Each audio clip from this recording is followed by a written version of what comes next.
Hello ਅਸਲਾਮ ਵਾਲੇਕੁਮ। ਪਾਕਿਸਤਾਨ ਦੇ ਵਿੱਚ ਅੱਜ 2 ਦਿਨ ਹੋ ਗਏ, 3 ਦਿਨ ਬਹੁਤ ਮਸਲਾ ਚੱਲਦਾ ਪਿਆ ਜਿਹੜਾ ਉਹ ਇਹ ਮਾਰਵੀ ਔਰਤ ਦੀ ਵਜ੍ਹਾ ਤੋਂ ਬਹੁਤ ਗੱਲ ਫੈਲੀ ਹੋਈ ਹੈ। ਤੇ ਮੇਰੀ ਭੈਣ, ਮੈਂ ਇੱਕ ਗੱਲ ਤੇਰੇ ਨਾਲ ਸ਼ੇਅਰ ਕਰਨਾ ਚਾਹੁੰਦੀ ਹਾਂ ਕਿ ਮੈਂ ਕ੍ਰਿਸਚਨ ਫੈਮਿਲੀ ਤੋਂ ਬਿਲੋਂਗ ਕਰਦੀ ਹਾਂ ਤੇ ਮੈਨੂੰ ਜ਼ਿਆਦਾ ਇਸਲਾਮ ਦੇ ਬਾਰੇ ਤਾਂ ਮਾਲੂਮ ਨਹੀਂ ਹੈ। ਤੇ ਲੇਕਿਨ ਇਸਲਾਮੀ ਮੁਲਕ 'ਚ ਰਹਿ ਕੇ ਇੰਨਾ ਜ਼ਰੂਰ ਸਿੱਖਿਆ ਹੈ ਕਿ ਧੀ ਭੈਣ ਦੀ ਇੱਜ਼ਤ ਉਹਦੇ 'ਚ ਹੁੰਦੀ ਜਿਹੜੀ ਆਪਣੇ ਆਪ ਨੂੰ ਢੱਕ ਕੇ ਚੱਲਦੀ ਹੈ। ਨੰਗਾ ਕਰਕੇ ਆਪਣੇ ਆਪ ਨੂੰ ਵਿਖਾਉਣਾ ਪਾਕਿਸਤਾਨ ਨੇ ਨਹੀਂ ਸਿਖਾਇਆ।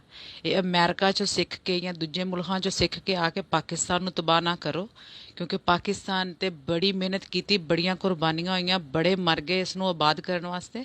ਤੇ ਕੁਛ ਇੱਜ਼ਤ ਕਰ, ਕੁਛ ਅਹਿਸਾਸ ਕਰ, ਤੇ ਪਿੰਡਾਂ ਥਾਵਾਂ ਦੀਆਂ ਵਿਚਾਰੀਆਂ ਨੂੰ ਵੀ ਨਾ ਜ਼ਲੀਲ ਕਰ। ਤੁਹਾਡੀਆਂ ਗੱਲਾਂ ਵਿੱਚ ਆ ਕੇ, ਤੁਹਾਡੀਆਂ ਹਰਕਤਾਂ ਵੇਖ ਵੇਖ ਕੇ ਉਹਨਾਂ ਦੇ ਵੀ ਜ਼ੇਨ ਖਰਾਬ ਹੁੰਦੇ ਤੇ ਮਾਂ ਬਾਪਾਂ ਦੀਆਂ ਇੱਜ਼ਤਾਂ ਰੋਲਦੀਆਂ। ਤੇ ਮਿਹਰਬਾਨੀ ਕਰਕੇ ਆਪਣੀ ਹਰਕਤ ਤੋਂ ਬਾਜ਼ ਆ ਜਾ।